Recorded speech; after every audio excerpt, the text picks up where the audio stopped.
Yo, yo, yo, good morning. Happy, Thursday. Pauwi na ulit tayo. Kakahatid lang natin kay mami. And ayan, dumadami na yung mga sasakyan. Mag-aalas 6 na kasi. At medyo malamig pa naman yung hangin. Dito tayo sa may ADB. Ayan yung podium. Dati wala pa to hindi pa to elevated Recently lang yata yan na-elevate. Ito na tayo sa Julia Vargas na intersection. Mukhang malakas ako sa gas Magkakalahati na agad siya.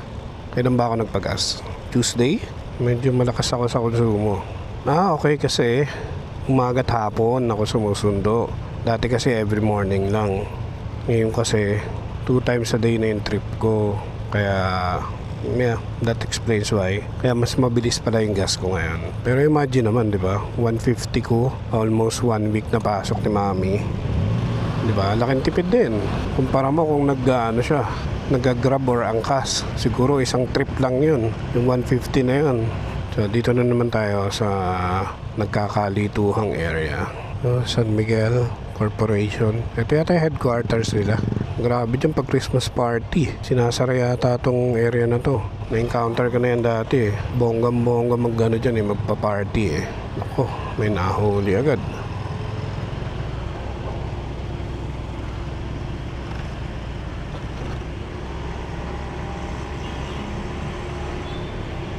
Alright.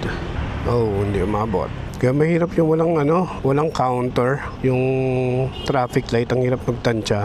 Kaya madalas mahuhuli ka na beating the red light Sana lahat lagyan ng timer, di ba? Para hindi ka nag-aalangan. Mahirap kasi yung ang bilis mo na, tapos bigla ka mamimreno sa gitna.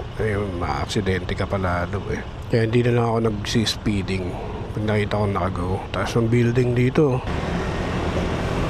Alala ko nung dati nung nag-a-apply pa lang ako sa Ayala, Makati. So bababa ako mula Laguna, bababa ako ng Ayala. Tapos from Ayala lalakarin ko na yon. Pag uwi ko ng hapon or gabi ng Laguna, masakit yung leeg ko Kasi ka talaga mamamangha ka sa mga building Napapatingala ka maghapon. Those were the days na nag-a-apply pa lang ako nun. Mga pasaway ma-encap ka dyan Nung naghahanap pa lang ako ng trabaho dito sa Manila.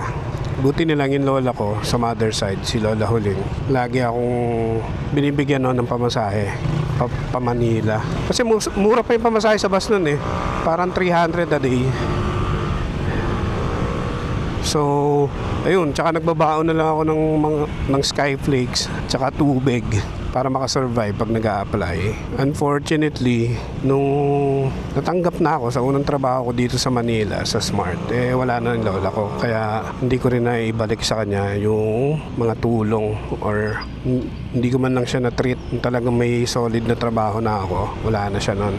Kaya nakakainayang sayang. Pero thankful pa rin ako. Kundi dahil sa kanya, hindi ako magkaka-work dito sa Metro Manila. Unang work ko nun dito sa Smart Communications. So, technical support ako nun. Bago pa lang yung Smart Bro. Tatawagan namin sila. Ito yung mga nagre-reklamo sa mga tindahan ng Smart. Tapos gagawan nila ng ticket. And then, yung mga ticket na yun mapupunta sa team namin. Isa-isa namin tatawagan yan. Pinakamalalang call ko nun sa taga Mindanao. First time ko na experience na minura ako. Tagalog pa. Parang ako nun, ninadala ako Ayoko nang Ayoko na mag-calls. Buti lang mabait yung TL ko nun.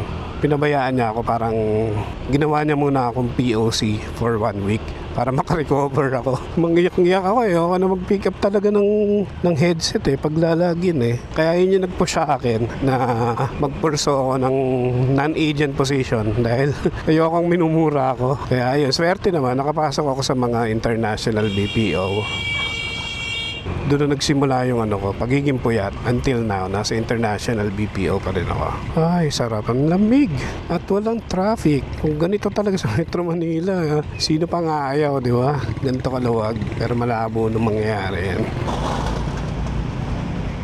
Sige, tutukan mo yan. Doon ulit tayo dumaan sa may sikap.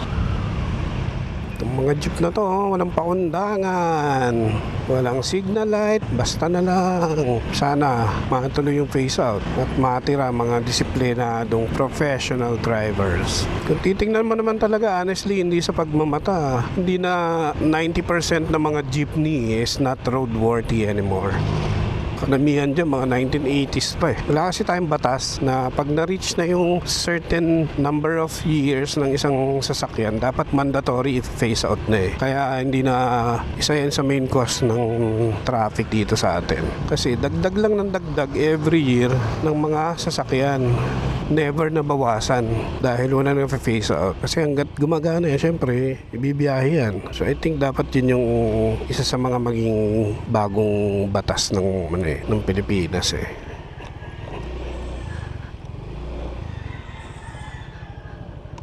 Si Sir, isa sa pinaka-responsible dog owner dito. Papatain ng aso, hindi dinadakot. Okay, salamat ulit sa pagsama sa ating morning kwentuhan. Till my next video, peace out.